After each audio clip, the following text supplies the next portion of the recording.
ਗੁਰੂ ਜੀ ਦੀ ਸਾਜੀ ਨਵਾਜੀ। ਗੁਰੂ ਰੂਪ ਗੁਰੂ ਪਿਆਰੀ ਸਾਧ ਸੰਗਤ ਜੀ, ਵਾਹਿਗੁਰੂ ਜੀ ਕਾ ਖਾਲਸਾ, ਵਾਹਿਗੁਰੂ ਜੀ ਕੀ ਫਤਿਹ। ਗੁਰਮੁਖ ਪਿਆਰਿਓ, ਜੋ ਆਪਾਂ ਨੂੰ ਸਤਿਗੁਰੂ ਗੁਰਬਾਣੀ ਗੁਰੂ ਵਿੱਚ ਉਪਦੇਸ਼ ਬਖਸ਼ਿਸ਼ ਕਰ ਰਹੇ ਗੁਰੂ ਸਾਹਿਬਾਨਾਂ ਨੇ, ਭਗਤਾਂ ਨੇ, ਗੁਰਸਿੱਖਾਂ ਨੇ, ਸਤਿਗੁਰੂ ਗੁਰੂ ਨਾਨਕ ਦੇਵ ਜੀ ਨੇ, ਜੋ ਸਾਨੂੰ ਅਕਾਲ ਪੁਰਖ ਪਰਮਾਤਮਾ ਵਾਹਿਗੁਰੂ ਨੂੰ ਮਿਲਾਪ ਦਾ ਰਸਤਾ ਦੱਸੇ, ਸਾਡੇ ਸਾਰਿਆਂ ਦੇ ਜੀਵਨ ਦਾ ਜੋ ਮਨੋਰਥ, ਜੋ ਮਕਸਦ ਹੈ, ਸਾਨੂੰ ਉਹ ਸਮਝਾਈਏ। ਹੁਣ ਆਪਾਂ ਫਿਰ ਜਦੋਂ ਗੁਰਬਾਣੀ ਗੁਰੂ ਪਾਸੋਂ ਪੁੱਛਦੇ ਹਾਂ ਸੰਤ ਜਨਾਂ ਤੋਂ ਕਿ ਉਹ ਜੋ ਪਰਮਾਤਮਾ ਨਿਰੰਕਾਰ ਵਾਹਿਗੁਰੂ ਹੈ, ਬਈ ਉਹ ਸਾਨੂੰ ਕਿਵੇਂ ਮਿਲੇ, ਕਿਵੇਂ ਸਾਡਾ ਉਹਦੇ ਨਾਲ ਮਿਲਾਪ ਹੋਵੇ, ਸਾਨੂੰ ਉਹ ਮਾਰਗ ਦੱਸੋ। ਤੁਸੀਂ ਅੱਗੇ ਚੱਲੋ ਅਤੇ ਅਸੀਂ ਤੁਹਾਡੇ ਦੱਸੇ ਹੋਏ ਮਾਰਗ 'ਤੇ ਤੁਹਾਡੇ ਪਿੱਛੇ ਚੱਲਦੇ। ਸਤਿਗੁਰੂ ਫਰਮਾਉਂਦੇ, ਮੇਰਾ ਸੁੰਦਰ ਕਹੋ ਮਿਲੇ ਕਿਤ ਗਲੀ, ਹਰ ਕੇ ਸੰਤ ਬਤਾਵੋ ਮਾਰਗ, ਉਹ ਪਿੱਛੇ ਲੱਗ ਚੱਲੀ। ਬਈ ਉਹ ਜੋ ਸੁੰਦਰ, ਜੋ ਸਾਡਾ ਆਦਿ ਪਰਮੇਸ਼ਰ ਹੈ, ਬਈ ਉਹ ਕਿਵੇਂ ਮਿਲੇ, ਕਿੱਥੇ ਮਿਲੇ, ਸਾਨੂੰ ਉਹ ਮਾਰਗ ਦੱਸੋ। ਤੁਸੀਂ ਅੱਗੇ ਚੱਲੋ ਅਤੇ ਅਸੀਂ ਤੁਹਾਡੇ ਪਿੱਛੇ ਚੱਲਦੇ, ਤੁਹਾਡੇ ਦੱਸੇ ਹੋਏ ਮਾਰਗ ਦੇ ਉੱਤੇ ਚੱਲਦੇ। ਹੁਣ ਜੇ ਅਸੀਂ ਗੁਰਬਾਣੀ ਗੁਰੂ ਦੇ ਦੱਸੇ ਹੋਏ ਰਸਤੇ 'ਤੇ ਚੱਲੀਏ ਅਤੇ ਸਾਡਾ ਪਰਮਾਤਮਾ ਦੇ ਨਾਲ, ਵਾਹਿਗੁਰੂ ਦੇ ਨਾਲ ਮਿਲਾਪ ਹੋ ਜਾਵੇ। ਹੁਣ ਇਸ ਵਾਸਤੇ ਫਿਰ ਸਾਨੂੰ ਸਮਝਾਉਂਦੇ ਵੀ ਜੋ ਸਾਨੂੰ ਗੁਰਬਾਣੀ ਗੁਰੂ ਕਹਿ ਰਹੀ, ਇਹਨਾਂ ਦੇ ਦੱਸੇ ਹੋਏ ਮਾਰਗ ਦੇ ਉੱਤੇ ਚੱਲੋ। ਮਾਰੇ ਫਰਮਾਉਂਦੇ ਗੁਰ ਸਿੱਖ ਮੀਤ, ਚਲੋ ਗੁਰ ਚਾਲੀ। ਜੋ ਗੁਰ ਕਹੇ ਸੋਈ ਭਲ ਮਾਨੋ, ਹਰ ਹਰ ਕਥਾ ਨਿਰਾਲੀ। ਸਾਨੂੰ ਕਹਿੰਦੇ ਵੀ ਗੁਰਸਿੱਖੋ, ਗੁਰੂ ਦੇ ਦੱਸੇ ਹੋਏ ਮਾਰਗ ਦੇ ਉੱਤੇ ਚੱਲੋ, ਸੰਤਾਂ ਦੇ ਮਾਰਗ 'ਤੇ ਚੱਲੋ, ਦੱਸੇ ਹੋਏ ਰਸਤੇ 'ਤੇ। ਜੇ ਅਸੀਂ ਇਹਨਾਂ ਦੇ ਦੱਸੇ ਮਾਰਗ 'ਤੇ ਚੱਲਾਂਗੇ, ਗੁਰੂ ਸਾਹਿਬਾਨਾਂ ਦਾ, ਸੰਤਾਂ ਦਾ, ਸਾਧੂਆਂ ਦਾ ਜੇ ਅਸੀਂ ਬਚਨ ਮੰਨ ਲਈਏ, ਬਚਨ ਕਮਾ ਲਈਏ, ਅਤੇ ਅਸੀਂ ਇਹ ਭਵ ਸਾਗਰ, ਸੰਸਾਰ ਸਾਗਰ ਤੋਂ ਪਾਰ ਹੋ ਜਾਂਦੇ। ਵੈਸੇ ਤਾਂ ਸਾਡੇ ਸਾਰਿਆਂ ਦੇ ਮਨਾਂ ਨੂੰ ਹੀ ਸੰਤ ਕਹਿੰਦੇ ਨੇ, ਕਿਉਂਕਿ ਆਪਾਂ ਸਾਰੇ ਹੀ ਬੱਚੇ ਹਾਂ ਅਕਾਲ ਪੁਰਖ ਦੇ, ਪਰਮਾਤਮਾ ਦੇ। ਇਸ ਲਈ ਸਾਰਿਆਂ ਨੂੰ ਸੰਤ ਕਹਿ ਕੇ ਸੰਬੋਧਨ ਕਰਦੇ। ਮਾਰੇ ਕਹਿੰਦੇ ਸੰਤੋ ਸਾਗਰ ਪਾਰ ਉਤਰੀਏ। ਵੀ ਇਹ ਸੰਤ ਜਨੋਂ, ਇਹ ਜੋ ਭਵ ਸਾਗਰ ਹੈ, ਸੰਸਾਰ ਸਾਗਰ ਜਿਹਨੂੰ ਭਵ ਜਲ ਆਖਿਆ ਹੈ, ਇਸ ਤੋਂ ਪਾਰ ਹੋਵੋ। ਤੇ ਕਿਵੇਂ ਪਾਰ ਹੋਈਏ? ਕਹਿੰਦੇ ਜੇ ਕੋ ਬਚਨ ਕਮਾਵੇ ਸੰਤਨ ਕਾ, ਸੋ ਗੁਰ ਪ੍ਰਸਾਦੀ ਤਰੀਏ। ਬਈ ਜੇ ਅਸੀਂ ਉਹਨਾਂ ਸੰਤਾਂ ਦਾ ਬਚਨ ਕਮਾ ਲਈਏ, ਉਹਨਾਂ ਦਾ ਕਹਿਣਾ ਮੰਨ ਲਈਏ, ਜਿਨ੍ਹਾਂ ਨੇ ਮਾਲਕ ਨਾਲ ਮਿਲਾਪ ਕੀਤਾ, ਉਹਨਾਂ ਦੇ ਦੱਸੇ ਹੋਏ ਮਾਰਗ ਦੇ ਉੱਤੇ ਚੱਲੀਏ, ਅਤੇ ਅਸੀਂ ਇਹ ਭਵ ਸਾਗਰ ਤੋਂ ਪਾਰ ਹੋ ਜਾਈਏ ਅਤੇ ਸਾਡਾ ਮਾਲਕ ਨਾਲ ਮਿਲਾਪ ਹੋ ਜਾਏ। ਹੁਣ ਇਸ ਵਾਸਤੇ ਸਾਨੂੰ ਆਖਿਆ ਤਾਂ ਸਾਰਿਆਂ ਨੂੰ ਸੰਤ ਹੀ ਹੈ, ਪਰ ਇੱਧਰ ਆ ਕੇ ਜਦੋਂ ਸਾਡਾ ਮਨ ਸੌਂ ਜਾਂਦਾ ਹੈ,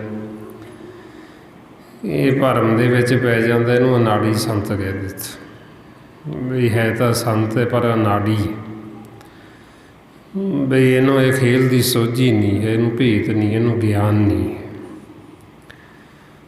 ਇਹਨੂੰ ਪਤਾ ਨਹੀਂ ਬਈ ਇਹ ਖੇਲ ਨੂੰ ਕਿਵੇਂ ਜਿੱਤਣਾ ਹੈ, ਕਿਵੇਂ ਪਰਮਾਤਮਾ ਨਾਲ ਮਿਲਾਪ ਕਰਨਾ। ਇਸ ਬਾਰੇ ਇਹ ਅਨਾੜੀ ਹੈ, ਇਹਨੂੰ ਸੋਝੀ ਨਹੀਂ ਹੈ, ਇਹਨੂੰ ਗਿਆਨ ਨਹੀਂ, ਇਹਨੇ ਗੁਰੂ ਦੀ ਮੱਤ ਨਹੀਂ ਲਈ। ਇਸ ਵਾਸਤੇ ਫਿਰ ਉਹਨਾਂ ਨੂੰ ਅਨਾੜੀ ਸੰਤ ਕਹਿ ਦਿੱਤਾ, ਜਿਨ੍ਹਾਂ ਨੇ ਨਹੀਂ ਭੇਦ ਲਿਆ। ਮਾਰੇ ਕਹਿੰਦੇ ਆ ਸੰਤ ਅਨਾੜੀ, ਕਦੇ ਨਾ ਬੁੱਝੇ, ਕਥਨੀ ਕਰੇ ਤੇ ਮਾਇਆ ਨਾਲ ਲੂਝੇ। ਅੰਧ ਗਿਆਨੀ ਕਦੇ ਨਾ ਛੀਝੇ। ਬਈ ਜਿਹੜਾ ਅਨਾੜੀ ਸੰਤ ਹੈ, ਉਹ ਬੁੱਝਦਾ ਨਹੀਂ ਨਾਮ ਨੂੰ, ਉਹ ਬੁੱਝਦਾ ਨਹੀਂ ਸੱਚ ਨੂੰ, ਆਪਣੇ ਮੂਲ ਨੂੰ, ਨਿਰੰਕਾਰ ਵਾਹਿਗੁਰੂ ਨੂੰ। ਇਸ ਕਰਕੇ ਉਹ ਮਾਇਆ ਦੇ ਨਾਲ ਹੀ ਇੱਧਰ ਸੰਸਾਰ ਦੇ ਵਿੱਚ, ਇਤਰੇ ਗੁਣਾਂ ਦੇ ਵਿੱਚ, ਮਾਇਆ ਦੇ ਵਿੱਚ ਹੀ ਫਸਿਆ ਹੋਇਆ ਹੈ। ਔਰ ਇਸ ਵਾਸਤੇ ਫਿਰ ਆਖਿਆ ਤਾਂ ਸਾਰਿਆਂ ਦੇ ਮਨਾਂ ਨੂੰ ਸੰਤ ਹੀ ਹੈ ਆਪਾਂ ਨੂੰ, ਅਤੇ ਸੰਤ ਕਹਿ ਕੇ ਸੰਬੋਧਨ ਕਰਦੇ ਵੀ ਜੇ ਤੁਸੀਂ ਹੁਣ ਆਤਮਿਕ ਸੁੱਖ ਲੈਣਾ ਚਾਹੁੰਦੇ ਹੋ, ਜੇ ਤੁਸੀਂ ਸਦੀਵੀ ਸੁਖੀ ਹੋਣਾ ਚਾਹੁੰਦੇ ਹੋ, ਫਿਰ ਕਹਿੰਦੇ ਵੀ ਤੁਸੀਂ ਸਤਿਗੁਰਾਂ ਦੀ ਸ਼ਰਨ ਦੇ ਵਿੱਚ ਆਓ, ਸਤ ਸੰਗਤ ਦੇ ਵਿੱਚ ਆਓ। ਅਤੇ ਇੱਥੇ ਆ ਕੇ ਸਤਿਗੁਰਾਂ ਪਾਸੋਂ ਸੋਝੀ ਲਵੋ, ਗਿਆਨ ਲਵੋ, ਇਹ ਅਸੀਂ ਕਿਵੇਂ ਸੁਖੀ ਹੋ ਸਕਦੇ ਹਾਂ, ਕਿਵੇਂ ਅਸੀਂ ਸਦਾ ਵਾਸਤੇ ਸੁਖੀ ਹੋਣਾ। ਸਤਿਗੁਰੂ ਸਾਨੂੰ ਫਰਮਾਉਂਦੇ ਸੰਤੋ ਸੁਣੋ ਜਨ ਭਾਈ, ਗੁਰ ਕਾਢੀ ਬਾਂਹ ਕੋ ਕੀਜੈ। ਜੇ ਆਤਮ ਕੋ ਸੁਖ ਨਿਤ ਲੋੜੋ, ਤਾਂ ਸਤਿਗੁਰ ਸ਼ਰਨ ਪਵੀਚੈ। ਕਿ ਜੇ ਤੁਸੀਂ ਆਤਮਿਕ ਸੁੱਖ ਚਾਹੁੰਦੇ ਹੋ, ਸਦੀਵੀ ਸੁੱਖ ਚਾਹੁੰਦੇ ਹੋ, ਹੁਣ ਆਪਾਂ ਸਾਰੇ ਫਿਰ ਜਦੋਂ ਇਹ ਸਤ ਸੰਗਤ ਦੇ ਵਿੱਚ ਆਉਂਦੇ ਹਾਂ, ਸਤਿਗੁਰਾਂ ਦੀ ਸ਼ਰਨ ਦੇ ਵਿੱਚ ਆ ਜਾਂਦੇ ਹਾਂ ਆਪਾਂ। ਫਿਰ ਇੱਥੇ ਆਇਆਂ ਨੂੰ ਸਾਨੂੰ ਸੁਖੀ ਹੋਣ ਦਾ ਸਤਿਗੁਰੂ ਤਰੀਕਾ ਦੱਸਦੇ, ਜੁਗਤੀ ਢੰਗ ਦੱਸਦੇ ਕਿ ਜੇ ਅਸੀਂ ਸੁਖੀ ਹੋਣਾ ਚਾਹੁੰਦੇ ਹਾਂ ਤੇ ਦੁੱਖ ਕੀ ਹੈ? ਦੁੱਖ ਹੈ ਵਿਚਾਰ ਔਰਨੇ। ਇੱਧਰ ਤ੍ਰੈ ਗੁਣਾਂ ਦੇ ਵਿੱਚ, ਅਗਿਆਨਤਾ ਦੇ ਵਿੱਚ ਅਸੀਂ ਦੁਖੀ ਹਾਂ। ਜਦੋਂ ਸਾਨੂੰ ਗਿਆਨ ਨਹੀਂ ਹੁੰਦਾ ਅਸੀਂ ਦੁਖੀ ਹੁੰਦੇ ਹਾਂ, ਅਸੀਂ ਦੁੱਖ ਪੈਦਾ ਕਰ ਲੈਂਦੇ ਹਾਂ। ਅਤੇ ਸਤਿਗੁਰੂ ਸਾਨੂੰ ਕਹਿੰਦੇ ਵੀ ਦੁੱਖ ਦਾ ਕਾਰਨ ਹੈ ਵਿਚਾਰ। ਵਿਚਾਰਾਂ ਦੇ ਵਿੱਚ ਹੀ ਲੜਾਈਆਂ ਝਗੜੇ, ਕਲਾ ਕਲੇਸ਼, ਬੈਰ ਵਿਰੋਧ, ਈਰਖਾ, ਨਫ਼ਰਤ, ਹਉਮੈ, ਹੰਕਾਰ। ਇਹ ਸਾਰਾ ਸੰਸਾਰ ਦਾ ਖੇਲ ਵਿਚਾਰਾਂ ਦਾ ਚੱਲਦਾ। ਇਹ ਵਿਚਾਰਾਂ ਦਾ ਦੇਸ਼, ਕਾਲ ਦਾ ਦੇਸ਼ ਕਹਿੰਦੇ।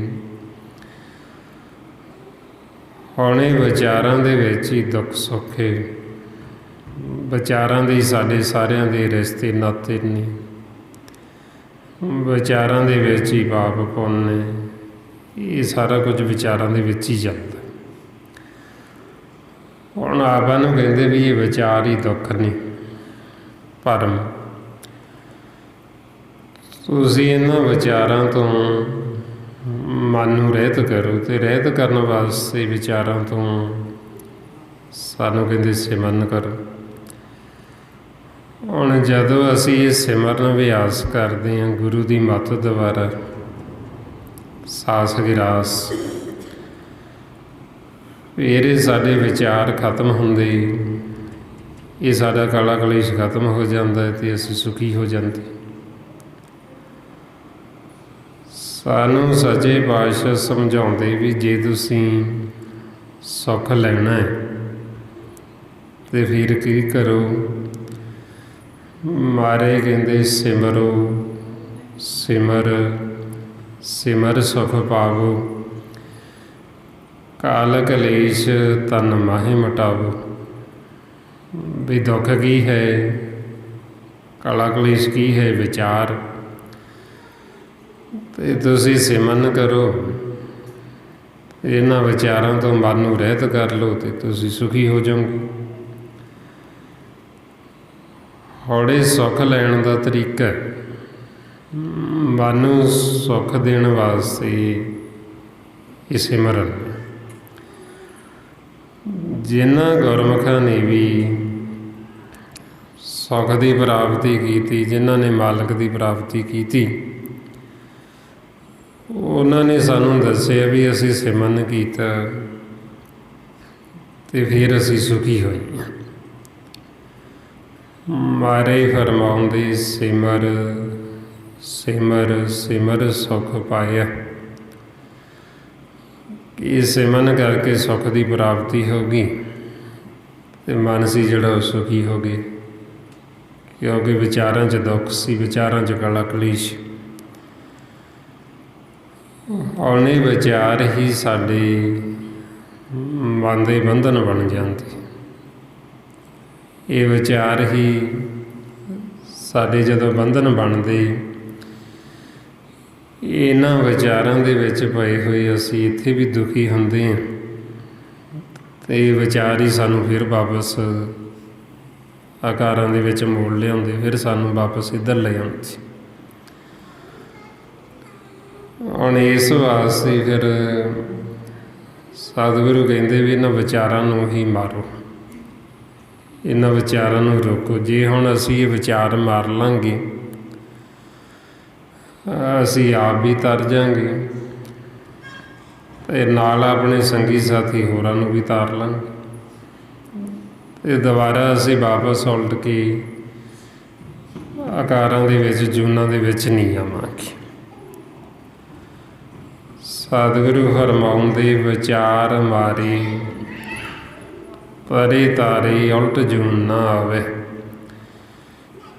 ਕਿ ਜੇ ਹੁਣ ਅਸੀਂ ਇਹ ਵਿਚਾਰਾਂ ਨੂੰ ਮਾਰ ਲਈਏ ਅਤੇ ਦੁਬਾਰਾ ਅਸੀਂ ਉਲਟ ਕੇ ਵਾਪਸ ਨਹੀਂ ਆਵਾਂਗੇ ਇਹਨਾਂ ਜੂਨਾਂ ਦੇ ਵਿੱਚ, ਇਹਨਾਂ ਆਕਾਰਾਂ ਦੇ ਵਿੱਚ। ਕਿਉਂਕਿ ਆਕਾਰਾਂ ਦੇ ਵਿੱਚ ਆਪਾਂ ਤਾਂਹੀਓ ਆਉਂਦੇ ਹਾਂ ਇਹ ਵਿਚਾਰਾਂ ਕਰਕੇ। ਵਿਚਾਰ ਹੀ ਸਾਡੇ ਬੰਧਨ, ਇਹ ਬੰਧਨਾਂ ਦੇ ਵਿੱਚ ਪਿਆ ਹੋਇਆ ਜੀਵ ਵਾਪਸ ਮੁੜ ਮੁੜ ਕੇ ਆਉਂਦਾ। ਇਹ ਬੰਧਨ ਸਾਨੂੰ ਥੱਲੇ ਨੂੰ ਖਿੱਚ ਲੈਂਦੇ। ਜਿਵੇਂ ਇਹ ਧਰਤੀ ਹੈ, ਧਰਤੀ ਦੀ ਖਿੱਚ, ਕੋਈ ਚੀਜ਼ ਆਪਾਂ ਤਾਂ ਨੂੰ ਸੁੱਟੀਏ ਥੱਲੇ ਆਪਦੇ ਵੱਲ ਨੂੰ ਖਿੱਚ ਲੈਂਦੀ ਹੈ, ਕਿਉਂਕਿ ਇਹਦੀ ਖਿੱਚ ਕਸ਼ਿਸ਼। ਹੁਣ ਇਸੇ ਤਰ੍ਹਾਂ ਹੀ ਇਹ ਵਿਚਾਰਾਂ ਦੀ ਖਿੱਚ ਜਿਹੜੀ ਸਾਡੇ ਮਨ ਨੂੰ ਥੱਲੇ ਨੂੰ ਖਿੱਚ ਲੈਂਦੀ। ਵਿਚਾਰ ਸਾਨੂੰ ਥੱਲੇ ਨੂੰ ਖਿੱਚਦੀ, ਸਾਨੂੰ ਉੱਪਰ ਨਹੀਂ ਜਾਣ ਦਿੰਦੇ, ਆਪਦੇ ਦੇਸ਼ ਨਹੀਂ ਜਾਣ ਦਿੰਦੇ, ਆਪਦੇ ਘਰ ਨਹੀਂ ਜਾਣ ਦਿੰਦੇ। ਹੁਣ ਇਸ ਵਾਸਤੇ ਫਿਰ ਆਪਾਂ ਨੂੰ ਕਹਿੰਦੇ ਵੀ ਇਹ ਵਿਚਾਰਾਂ ਦੀ ਖਿੱਚ ਤੋਂ ਉੱਪਰ ਜਾਣ ਵਾਸਤੇ ਮਨ ਨੂੰ ਸ਼ਬਦ ਦਾ ਆਸਰਾ ਦਿਓ। ਜਦੋਂ ਹੁਣ ਆਪਾਂ ਇਹ ਸਿਮਰਨ ਅਭਿਆਸ ਕਰਦੇ ਹਾਂ, ਇਹ ਆਪਾਂ ਮਨ ਨੂੰ ਆਸਰਾ ਦਿੰਦੇ ਹਾਂ ਸ਼ਬਦ ਦਾ, ਤਾਂ ਕਿ ਸਾਡਾ ਮਨ ਇਹ ਖਿੱਚ ਤੋਂ ਉੱਪਰ ਚਲਾ ਜਾਵੇ, ਤਾਂ ਹੋ ਜਾਵੇ ਵੀ ਇਹ ਥੱਲੇ ਨੂੰ ਖਿੱਚ ਜਿਹੜੀ ਇਹ ਖਤਮ ਹੋ ਜਾਵੇ ਵਿਚਾਰਾਂ ਦੀ। ਉਹਦੇ ਵਾਸਤੇ ਫਿਰ ਆਪਾਂ ਨੂੰ ਉਦਾਹਰਨ ਦਿੰਦੇ ਵੀ ਜਿਵੇਂ ਅਸੀਂ ਇਹ ਘਰ ਮੰਦਰ ਬਣਾਉਂਦੇ ਹਾਂ ਅਤੇ ਥੱਲੇ ਆਪਾਂ ਆਸਰਾ ਥੰਮ ਲਾ ਦਿੰਦੇ ਹਾਂ। ਇਸੇ ਤਰ੍ਹਾਂ ਹੀ ਮਹਾਰਾਜ ਕਹਿੰਦੇ ਬਈ ਇਹ ਮਨ ਨੂੰ ਗੁਰੂ ਦੇ ਸ਼ਬਦ ਦਾ ਥੰਮ ਲਾਵੋ, ਇਹਨੂੰ ਆਸਰਾ ਦੇਵੋ, ਤਾਂ ਕਿ ਇਹਨਾਂ ਵਿਚਾਰਾਂ ਤੋਂ ਉੱਪਰ ਉੱਠ ਜੀ। ਫਰਮਾਉਂਦੇ ਜਿਉਂ ਮੰਦਰ ਕੋ ਥਾਮੇ ਥੰਮਣ, ਤਿਉ ਗਰ ਕਾ ਸ਼ਬਦ ਮਨੇ ਅਸਥਮਣ। ਹੁਣ ਜਦੋਂ ਆਪਾਂ ਇਹਨੂੰ ਗੁਰੂ ਦੇ ਸ਼ਬਦ ਦਾ ਆਸਰਾ ਦਿੰਦੇ ਹਾਂ, ਸਿਮਰਨ ਕਰਦੇ ਹਾਂ, ਨਾਲ ਨਾਲ ਸਤਿਗੁਰੂ ਜੋ ਸਾਨੂੰ ਉਪਦੇਸ਼ ਦੇ ਰਹੇ, ਜੋ ਸਾਨੂੰ ਗਿਆਨ ਦੇ ਰਹੇ, ਉਹ ਨਾਲ ਨਾਲ ਮਨ ਨੂੰ ਗਿਆਨ ਦੀ ਮੱਤ ਦਿੰਦੇ। ਇਹਦੇ ਸਾਡਾ ਮਨ ਇਹ ਵਿਚਾਰਾਂ ਤੋਂ ਉੱਪਰ ਉੱਠਦਾ, ਫੁਰਨਿਆਂ ਤੋਂ ਉੱਪਰ ਉੱਠਦਾ। ਜਦੋਂ ਅਸੀਂ ਵਿਚਾਰਾਂ ਤੋਂ ਉੱਪਰ ਚਲੇ ਗਏ, ਖਿੱਚ ਖਤਮ ਹੋ ਗਈ, ਵਿਚਾਰ ਥੱਲੇ ਰਹਿ ਗਏ, ਆਪਾਂ ਵਿਚਾਰਾਂ ਤੋਂ ਉੱਪਰ ਚਲੇ ਗਏ। ਜਦੋਂ ਵਿਚਾਰਾਂ ਤੋਂ ਉੱਪਰ ਚਲੇ ਜਾਵਾਂਗੇ ਇਹ ਅਸੀਂ ਮੁਕਤ ਹੋ ਗਏ। ਜਦੋਂ ਕੋਈ ਵਿਚਾਰ ਨਹੀਂ, ਵਿਚਾਰਾਂ 'ਚ ਹੀ ਦੁੱਖ ਹੈ, ਅਤੇ ਆਪਾਂ ਵਿਚਾਰਾਂ ਤੋਂ ਉੱਪਰ ਚਲੇ ਗਏ ਅਤੇ ਕੋਈ ਦੁੱਖ ਨਹੀਂ ਮਨ। ਇਸ ਵਾਸਤੇ ਫਿਰ ਆਪਾਂ ਨੂੰ ਕਹਿੰਦੇ ਬਈ ਇਹ ਜਿਹੜੇ ਵਿਚਾਰ ਇਹੋ ਭਰਮ ਹੈ। ਇਹ ਤ੍ਰੈ ਗੁਣਾਂ ਦੇ ਵਿੱਚ, ਵਿਚਾਰਾਂ ਦੇ ਵਿੱਚ ਇਹ ਭਰਮ ਹੈ, ਜਿਸ ਨੂੰ ਮਹਾਰਾਜ ਕਹਿੰਦੇ ਤ੍ਰੈ ਗੁਣ ਭਰਮ ਭੁਲਾਈ, ਕਿ ਇਹਨਾਂ ਤ੍ਰੈ ਗੁਣਾਂ ਦੇ ਵਿੱਚ, ਵਿਚਾਰਾਂ ਦੇ ਵਿੱਚ ਭਰਮ ਹੈ, ਅਤੇ ਭਰਮ ਦੇ ਵਿੱਚ ਸਾਡਾ ਮਨ ਭੁੱਲਾ ਹੈ। ਹੁਣ ਭਰਮ ਹੋਣ ਕਰਕੇ ਹੀ ਅਸੀਂ ਸਮਝਦੇ ਹਾਂ ਵੀ ਪਰਮਾਤਮਾ ਪਤਾ ਨਹੀਂ ਕਿੱਡੀ ਕੁ ਦੂਰ ਹੈ, ਰੱਬ ਪਤਾ ਨਹੀਂ ਕਿੱਥੇ ਵੱਸਦਾ। ਜਿਵੇਂ ਪੁਰਾਣੇ ਸਮਿਆਂ ਦੇ ਵਿੱਚ ਜੀਵਾਂ ਨੂੰ ਨਾ ਭੇਦ ਹੋਣ ਕਰਕੇ, ਨਾ ਸੋਝੀ ਹੋਣ ਕਰਕੇ, ਕੋਈ ਜੀਵ ਕਹਿੰਦੇ ਵੀ ਪਰਮਾਤਮਾ ਪੂਰਬ ਵਾਲੇ ਪਾਸੇ ਰਹਿੰਦਾ, ਅਤੇ ਉਹਨਾਂ ਨੇ ਉਹ ਦਿਸ਼ਾ ਮੰਨ ਲਈ ਵੀ ਇੱਧਰ ਰਹਿੰਦਾ ਹੈ, ਵੀ ਜੇ ਇੱਧਰ ਨੂੰ ਅਸੀਂ ਮੂੰਹ ਕਰਾਂਗੇ ਤਾਂ ਅਸੀਂ ਪਰਮਾਤਮਾ ਵੱਲ ਨੂੰ ਮੁੱਖ ਕੀਤਾ ਹੈ, ਦੂਜੇ ਪਾਸੇ ਨੂੰ ਕਰਾਂਗੇ ਤਾਂ ਇੱਧਰ ਨੂੰ ਬੈਠਾ ਕਰ ਲਈ। ਕੋਈ ਕਹਿੰਦੇ ਵੀ ਪੂਰਬ ਵਾਲੇ ਪਾਸੇ ਨਹੀਂ, ਉਹ ਪੱਛਮ ਵਾਲੇ ਪਾਸੇ ਰਹਿੰਦਾ। ਇਹ ਉਹਨਾਂ ਨੇ ਉਹ ਪੱਛਮ ਪਾਸੇ ਵਾਲੇ ਉਧਰ ਨੂੰ ਜਿਹੜੀ ਦਿਸ਼ਾ ਸੀ ਉਹ ਮੰਨ ਲਈ ਵੀ ਇੱਧਰ ਰਹਿੰਦਾ ਮਾਲਕ। ਕੋਈ ਹੋਰ ਉੱਠੇ, ਉਹ ਕਹਿੰਦੇ ਵੀ ਨਹੀਂ ਪੂਰਬ ਨਹੀਂ ਪੱਛਮ ਨਹੀਂ, ਉਹ ਉੱਤਰ ਵੱਲ ਰਹਿੰਦਾ ਹੈ। ਜਾਂ ਜਿਹਨੇ ਕਹਿ ਦੱਖਣ ਵੱਲ ਰਹਿੰਦਾ। ਚਾਰਾਂ ਦਿਸ਼ਾਵਾਂ ਦੇ ਵਿੱਚ ਜੀਵ ਵੰਡੇ ਗਏ। ਫਿਰ ਕੁਝ ਹੋਰ ਉੱਠੇ ਜੀਵ, ਉਹ ਕਹਿੰਦੇ ਨਹੀਂ ਵੀ ਉਹ ਕੁਝ ਕਹਿੰਦੇ ਪਤਾਲ ਲੋਕ 'ਚ ਰਹਿੰਦਾ ਥੱਲੇ, ਉਹਨਾਂ ਨੇ ਉਹ ਦਿਸ਼ਾ ਮੰਨ ਲਈ। ਕੁਝ ਹੋਰ ਉਹ ਕਹਿੰਦੇ ਨਹੀਂ ਆਕਾਸ਼ ਲੋਕ ਉੱਪਰ ਰਹਿੰਦਾ ਹੈ, ਉਹਨਾਂ ਨੇ ਉਹ ਦਿਸ਼ਾ ਮੰਨ ਲਈ। ਫਿਰ ਕੁਝ ਹੋਰ ਜੀਵ ਉੱਠੇ, ਉਹਨਾਂ ਨੇ ਚਾਰਾਂ ਦਿਸ਼ਾਵਾਂ ਦੇ ਵਿੱਚ ਜਿਹੜੀਆਂ ਸੈਂਟਰ ਦੇ ਵਿੱਚ ਉਹ 8 ਦਿਸ਼ਾਵਾਂ ਦੇ ਵਿੱਚ ਉਹਨਾਂ ਨੇ ਵੰਡ ਲਏ। ਫਿਰ ਇਸ ਤਰ੍ਹਾਂ ਜਿਹੜੀ ਹਫੜਾ ਦਫੜੀ ਮਚ ਗਈ। ਪਰ ਪਰਮਾਤਮਾ ਦਾ ਕਿਸੇ ਨੂੰ ਨਾ ਭੇਤ ਆਇਆ। ਕੋਈ ਕਹਿਣ ਲੱਗੇ ਉਹ ਪਤਾਲ ਲੋਕ 'ਚ ਰਹਿੰਦਾ ਹੈ, ਕੋਈ ਕਹਿੰਦੇ ਆਕਾਸ਼ ਲੋਕ 'ਚ ਰਹਿੰਦਾ ਹੈ, ਕੋਈ ਕਹਿੰਦੇ ਉੱਤਰ ਵੱਲ ਰਹਿੰਦਾ, ਕੋਈ ਕਹਿੰਦੇ ਦੱਖਣ ਵੱਲ ਰਹਿੰਦਾ ਹੈ, ਕੋਈ ਕਹਿੰਦੇ ਪੂਰਬ ਵੱਲ ਰਹਿੰਦਾ ਹੈ, ਕੋਈ ਕਹਿੰਦੇ ਪੱਛਮ ਵੱਲ ਰਹਿੰਦਾ ਹੈ। ਇਸੋਂ ਹੀ ਫਿਰ ਉਹ ਥਿੱਤ 12 ਅੱਗੇ ਚੱਲ ਪਈਆਂ ਵੀ ਜਿਹੜੇ ਜੀਵ ਕਹਿੰਦੇ ਪੂਰਬ ਵਾਲੇ ਪਾਸੇ ਰਹਿੰਦਾ, ਉਹ ਕਹਿੰਦੇ ਵੀ ਜੇ ਇੱਧਰ ਨੂੰ ਜਾਵਾਂਗੇ ਅਤੇ ਸਾਡੇ 'ਤੇ ਆਹ ਗ੍ਰਹਿਆਂ ਦਾ ਅਸਰ ਹੋਏਗਾ, ਜੇ ਇੱਧਰ ਦੂਜੇ ਪਾਸੇ ਨੂੰ ਜਾਵਾਂਗੇ ਸਾਡਾ ਆਹ ਨੁਕਸਾਨ ਹੋ ਜਾਏਗਾ। ਜਿਹੜੇ ਦੂਸਰੇ ਪਾਸੇ ਵਾਲੇ ਸੀ ਉਹ ਕਹਿੰਦੇ ਜੇ ਇੱਧਰ ਨੂੰ ਜਾਵਾਂਗੇ ਸਾਡਾ ਆਹ ਨੁਕਸਾਨ ਹੋਏਗਾ, ਇੱਧਰ ਨੂੰ ਮੂੰਹ ਕਰਾਂਗੇ। ਜਿਵੇਂ ਆਮ ਜੀਵ ਕਹਿੰਦੇ ਨਾ ਚੜ੍ਹਦੀ ਵਾਲੇ ਪਾਸੇ ਨੂੰ ਮੂੰਹ ਕਰੋ, ਕੋਈ ਕਹਿੰਦੇ ਲਹਿੰਦੇ ਵਾਲੇ ਪਾਸੇ ਨੂੰ ਕਰੋ ਜੀ। ਇੱਥੋਂ ਹੀ ਚੱਲਿਆ ਇਹ ਵੀ ਜਿਨ੍ਹਾਂ ਨੂੰ ਪਰਮਾਤਮਾ ਦਾ ਭੇਦ ਨਹੀਂ ਸੀ, ਉਹਨਾਂ ਨੇ ਵੱਖੋ ਵੱਖਰੀਆਂ ਦਿਸ਼ਾ ਮੰਨ ਲਈਆਂ। ਫਿਰ ਉਹ ਥਿੱਤ ਬਾਰ ਚੱਲ ਪਏ ਤੋਂ ਅੱਗੇ। ਪਰ ਪਰਮਾਤਮਾ ਦਾ ਭੇਦ ਨਾ ਆਇਆ, ਜੀਵਾਂ ਨੂੰ ਭੈ ਭੀਤ ਕਰ ਦਿੱਤਾ। ਜੀਵ ਹੋਰ ਡਰ ਗਏ ਵੀ ਜੇ ਇੱਧਰ ਨੂੰ ਜਾਵਾਂਗੇ ਤਾਂ ਸਾਨੂੰ ਆਹ ਵਹਿਮ ਭਰਮ ਪੈ ਗਈ ਵੀ ਇੱਧਰ ਨੂੰ ਜਾਵਾਂਗੇ, ਇੱਧਰ ਨੂੰ ਮੂੰਹ ਕਰਾਂਗੇ ਅਤੇ ਮਾੜਾ ਹੈ, ਇੱਧਰ ਨੂੰ ਕਰਾਂਗੇ ਚੰਗਾ ਹੈ। ਉਹ ਇੰਨੀ ਹਫੜਾ ਦਫੜੀ ਮਚ ਗਈ ਵੀ ਜੀਵਾਂ ਨੂੰ ਭੇਦ ਨਾ ਆਇਆ ਪਰਮਾਤਮਾ ਦਾ, ਪਰ ਵਹਿਮਾਂ ਭਰਮਾਂ 'ਚ ਹੋਰ ਬਹੁਤ ਚਲੇ ਗਏ। ਫਿਰ ਸਾਨੂੰ ਗੁਰੂ ਨਾਨਕ ਦੇ ਘਰ ਨੇ ਦੱਸਿਆ ਬਈ ਪਰਮਾਤਮਾ ਜੋ ਹੈ ਉਹ ਤਾਂ ਹਰ ਥਾਂ 'ਤੇ ਮੌਜੂਦ ਹੈ, ਵੀ ਉਹ ਕੋਈ ਇਹ ਨਹੀਂ ਹੈ ਵੀ ਇੱਕ ਪਾਸੇ ਹੀ ਹੈ ਵੀ ਦੂਜੇ ਪਾਸੇ ਹੈ ਨਹੀਂ। ਉਹ ਤਾਂ ਐਸੀ ਕੋਈ ਥਾਂ ਹੀ ਨਹੀਂ ਹੈ ਵੀ ਜਿੱਥੇ ਉਹ ਨਹੀਂ ਹੈ, ਹਰ ਥਾਂ 'ਤੇ ਮੌਜੂਦ ਹੈ।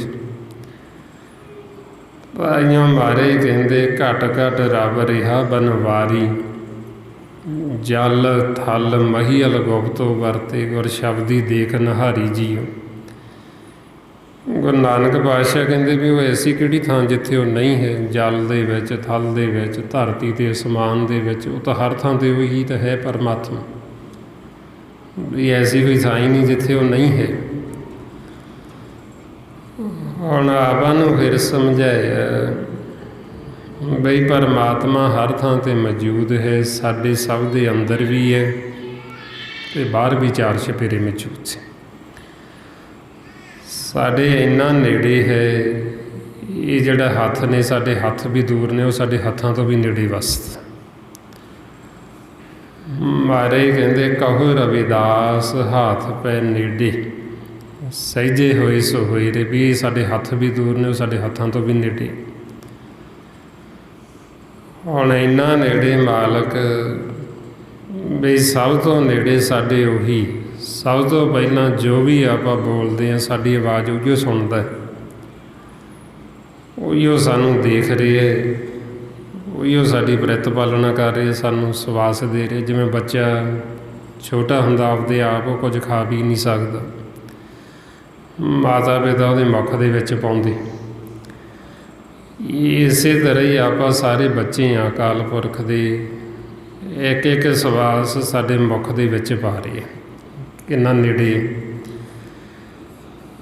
ਹੁਣ ਇਹ ਜਿਹੜੀ ਪੌਣ ਹੈ ਸਵਾਸ, ਉਹ ਪਰਮਾਤਮਾ ਦੇ ਮੁੱਖ ਦੇ ਵਿੱਚੋਂ ਪ੍ਰਗਟ ਹੋ ਰਹੀ ਹੈ। ਜਿਵੇਂ ਮਾਲਕ ਦੇ ਮੁਖ ਦੇ ਵਿੱਚੋਂ ਨਾਮ ਵੀ ਪ੍ਰਗਟ ਹੋ ਰਿਹਾ ਅਤੇ ਪੌਣ ਵੀ ਪ੍ਰਗਟ ਹੋ ਰਹੀ। ਪੌਣ ਕਹਿੰਦੇ ਵੀ ਇਹ ਜਿਹੜੇ ਸਾਨੂੰ ਸਵਾਸ ਆਉਂਦੇ ਨੇ। ਹੁਣ ਆਪਣੇ ਇੰਨਾ ਨੇੜੇ ਹੈ, ਇੰਨਾ ਆਪਾਂ ਨੂੰ ਪ੍ਰੇਮ ਕਰਦਾ ਮਾਲਕ। ਜਿਵੇਂ ਬੱਚਾ ਛੋਟਾ ਹੁੰਦਾ, ਕਈ ਵਾਰ ਉਹ ਆਪ ਖਾ ਨਹੀਂ ਸਕਦਾ, ਮਾਂ ਪਿਓ ਕੀ ਕਰਦੇ ਵੀ ਥੋੜ੍ਹਾ ਜਿਹਾ ਚੀਜ਼ ਨੂੰ ਪਹਿਲਾਂ ਆਪਦੇ ਮੂੰਹ 'ਚ ਪਾ ਕੇ ਚਿੱਥ ਕੇ ਫਿਰ ਉਹਦੇ ਮੂੰਹ 'ਚ ਪਾ ਦਿੰਦੇ, ਜਾਂ ਪਹਿਲਾਂ ਉਹ ਦੇਖਦੇ ਆਪ ਘੁੱਟ ਭਰ ਕੇ ਵੀ ਚੀਜ਼ ਤੱਤੀ ਤਾਂ ਨਹੀਂ ਹੈ, ਗਰਮ ਤਾਂ ਨਹੀਂ, ਜੇ ਗਰਮ ਹੈ ਪਹਿਲਾਂ ਉਹਨੂੰ ਠੰਡੀ ਕਰਦੇ ਅਤੇ ਫਿਰ ਉਹਦੇ ਮੂੰਹ ਨੂੰ ਲਾਉਂਦੇ। ਹੁਣ ਇਸੇ ਤਰ੍ਹਾਂ ਹੀ ਪਰਮਾਤਮਾ ਆਪਦੇ ਮੁਖ ਦੇ ਵਿੱਚੋਂ ਸਵਾਸ ਕੱਢ ਕੇ ਸਾਡੇ ਮੁਖ ਦੇ ਵਿੱਚ ਪਾ ਰਿਹਾ। ਉਹਨੇ ਸਾਡੇ ਮੂੰਹ ਦੇ ਨਾਲ ਮੂੰਹ ਜੋੜਿਆ ਹੋਇਆ ਬਈ ਇੰਨਾ ਨੇੜੇ ਹੈ, ਆਪਦੇ ਮੁਖ ਦੇ ਵਿੱਚੋਂ ਕੱਢ ਕੇ ਆਪਣੇ ਮੁਖ ਦੇ ਵਿੱਚ ਪਾ ਰਿਹਾ। ਇੰਨਾ ਆਪਣੇ ਨੇੜੇ, ਇੰਨਾ ਨਾਲ ਹੈ ਆਪਣਾ,